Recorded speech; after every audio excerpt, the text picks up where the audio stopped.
6 days you may work and do all your tasks. It was years ago that I happened to catch a Dateline or a 60 Minutes or one of those. And I visually remember seeing people going up and down an escalator and running in and out of office buildings. And they were talking about the desire for more time. How one of the most common requests of people is that if they could have anything, they would have an extra day added to the week. You see, we've fooled ourselves into thinking that we can be more productive, we can be more complete in our productivity, perhaps is a better way to say it, if we simply had more time.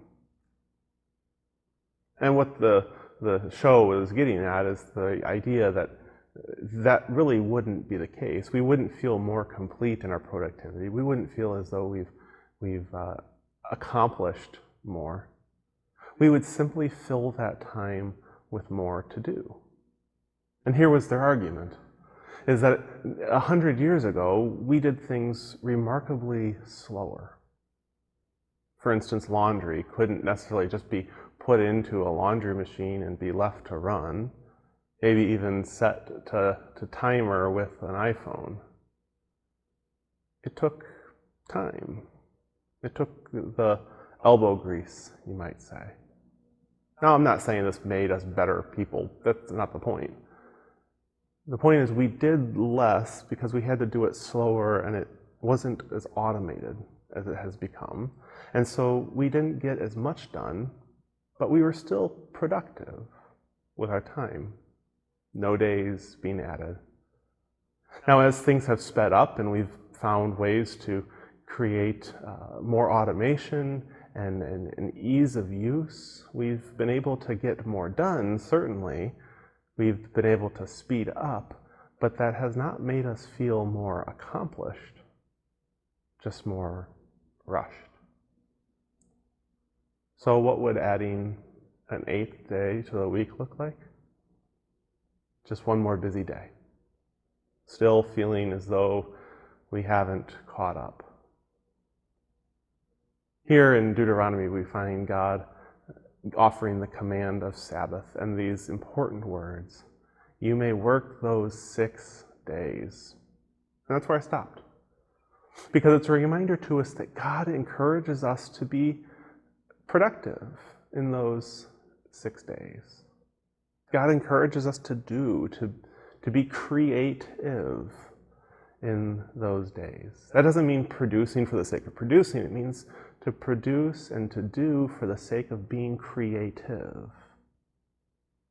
Not all that dissimilar from how kids can use their creativity to do and to be. But we all know there's that 7th day. We call it Sabbath. Maybe it's not always the same day for every person. And that's okay. But it's a recognition that we need to take time to slow it down. I often use the phrase, we need to take time to refuse to make bricks for Pharaoh. To not produce for the sake of production, but to somehow use that space and that time of that 7th day to be creative in new ways. To be creative with our sense of self, to be creative with our sense of being, our spirituality, our health. To give ourselves time to rest, if not only for a moment to refuse to make bricks, it might also give us the rest we need to enjoy the 6 days more. Don't let Sabbath be a command that feels restrictive. Let it be a prescription that will help to heal an ailing soul, an ailing body, an ailing life. Let it reset you let it give you a moment to pause and to recognize the beauty even in a day of not creating as we have the last 6. Amen.